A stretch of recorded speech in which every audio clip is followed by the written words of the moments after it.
বিসমিল্লাহির রহমানির রহিম।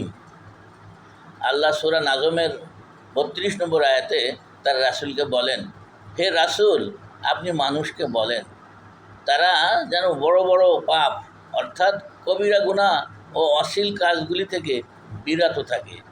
নিশ্চয়ই তিনি ক্ষমাশীল, দয়াময়, তিনি সব জানেন এবং শোনেন। কাজেই তোমরা আত্মপ্রশংসা করো না, তোমরা আল্লাহকে ভয় করো, তাহলে তিনি তোমাদের ছোট ছোট গুনাহ সব মাফ করে দিবেন। দ্যাট মিন্স যদি আপনি কবিরা গুনাহ ও বড় গুনাহ না করেন তাহলে বাকি গুনাহ আল্লাহ মাফ করে দিবেন। আল্লাহর ওয়াদা সত্য। বুঝতেই পারছেন?